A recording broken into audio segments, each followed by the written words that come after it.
What up? It's October 21st and it's 2:47 a.m. right now. It's nighttime.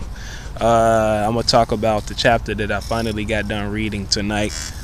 Chapter 20 is called the Apostasy of the Banu Wali'ah tribe and Al-Ash-Ath-Ibn-Kais. There's so many ways to start this. I'm not sure how I'm gonna start it. I guess I'll talk about there's three main tribes a part of this chapter. You got the Banu Amr, you got the Banu Wali'ah, and then you got the Kendite people, the Banu Kendal tribe. Now, before I go into what happened, I want to break down a couple of things because this guy named Ziyad ibn Labid comes up in this chapter. So does Al-Muhajir. And Al-Muhajir, again, like when I talked about Yemen, he came up. He had jurisdiction over a couple of places in Yemen. One was Sanaya, another one was Qaryat Kahil, and then also what was it? Actually, Ari Mal, not Hathra Mayut. It was Ari Mal, which is basically north of Hathra Mayut. That's what it was. But the person that had jurisdiction over Hathra Mayut, according to the chapter concerning Yemen, was Abu Musa ibn al-Ashari. But in this particular chapter, they talk about how Ziyad ibn Labid had jurisdiction there. So I don't know what happened before that leading up to this chapter, because they don't mention anything as far as like a transition concerning Ashari. So later, maybe hopefully later on they'll point that out, but he had jurisdiction there. But also he was given jurisdiction by Abu Bakr in another place called As-Sadif. Now I'm thinking that is in Yemen. It has to be Yemen. That's basically like a mixture of Kendal people as well as those from Hathra Mayut. They give it like a little anecdote as far as like how those people came into being. But they mention individuals. Some guy named Malik Murati married a woman, and the woman, he had told the woman, like, as a part of their condition, she'll have to live with him, etc. But later on she ended up going back home or what have you, and they had a shorty together. And I'm not sure if the shorty chose to go with her or him, I forget how it go, but basically that was like the start of this place called As-Sadif. But I think that's kind of like a poetic story. I really think they are talking about like clans of people. But that's the beginnings of this place called As-Sadif, which I think is in Yemen.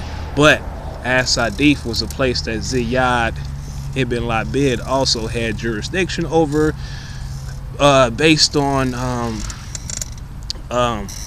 Caliph Abu Bakr designating him over those people, but he also had jurisdiction over the Kendal people. So I'm thinking that may be Qaryat Kahil. You know what I mean? Even though Al-Muhajir had jurisdiction over those people according to the chapter concerning Yemen. So overall they had like a joint, they were like jointly in control over those areas that I just mentioned based on what was written in this chapter. So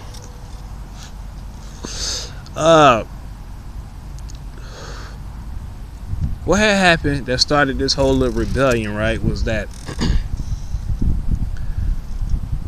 the Banu Wali'ah people already had some type of like negative attitude toward the Islamic crown, and supposedly they may have had stopped paying Sadaqah even before Muhammad died. So Abu Bakr had written to Ziyad ibn Labid to basically deal with these people. Now before I go further in that, there's another hadith that talks about what happened during this time period as well, as far as the Kendal people, because some of them had harbored negative attitudes toward the Islamic crown as well. So Ziyad ibn Labid was supposedly some kind of sturdy man with a like stern attitude or whatnot, and he was collecting sadaqahs, and he decided to collect camels, female camels, as a sadaqah from somebody within the Kendal tribe. So this man had requested that he substitute the camels for another form of a tzedakah. And the guy Ziyad ibn Labid said no. So then this other person named Al-Ash-Ath-Ibn-Kais, you know, he basically gave him a follow-up. He was like, look, could you please choose something else instead of the she camel? So Ziyad ibn Labid remained steadfast. He said no. All right, so that kind of like made tensions boil over even more. Now, because the Banu Wali'ah tribe already were not paying the tzedakah, I guess, like, you know, Abu Bakr took it as like people, for lack of a better word, I'm gonna say like conspiring, because all of these people had got attacked that night. So obviously, you know, people from the Islamic side of the fence felt like something was, you know, coming their way from these people, like some type of rebellion. Not to mention other rebellions that was going on in other places also, such as Najd. So at night, somewhere, they didn't denote where, but you had persons of the Kendal tribe, the Banu Amr tribe, and the Banu Wali'ah tribe somewhere, and Ziyad decided to attack them.